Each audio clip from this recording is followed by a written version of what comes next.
नहीं थे, जिसका बहुत बेनिफिट मीर स्पोर्ट्स को मिला। मीर उसका कंप्लीट शाही था। सफदल की तूफानी बैटिंग, अफजल खान की तूफानी बैटिंग और यहाँ से मोहसिन खान की बेस्ट परफॉर्मेंस हुई है। तो मेरे ख्याल में ऑल ओवर जो अगर देखा जाए कंट्रीब्यूट, तो यहाँ पे मीर स्पोर्ट्स की टीम ने बड़े अच्छे मार्जिन के साथ ये मैच जीत कर इस ग्रुप में अभी खल्लम खली मचा लिए कि इस ग्रुप में अभी होने वाला क्या है। तो कुछ यहाँ पे कुछ इनाम है। सबसे पहले मैं लूजिंग कप्तान अकरम भाई, गबोल किंग के कप्तान अकरम भाई से गुजारिश करूंगा यहाँ पे आ जाए, जोरदार तालियां होनी चाहिए अकरम भाई के लिए।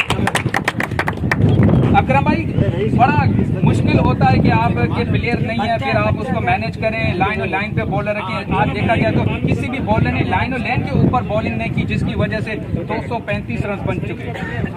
बिस्मिल्लाहिर्रहमानिर्रहीम। सबसे पहले तो मैं मीर स्पोर्ट्स की टीम को मुबारकबाद देना चाहता हूँ। उन्होंने हमसे बेहतर खेला है और ये मैच विन किया है।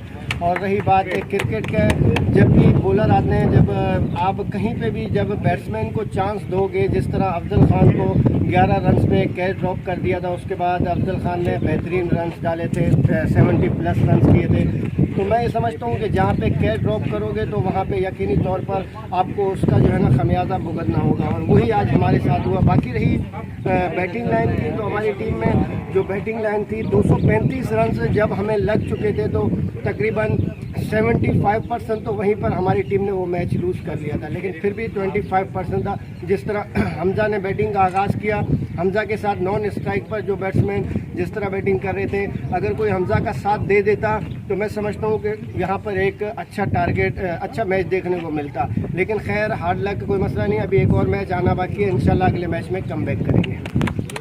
बहुत शुक्रिया अकरम भाई आपका।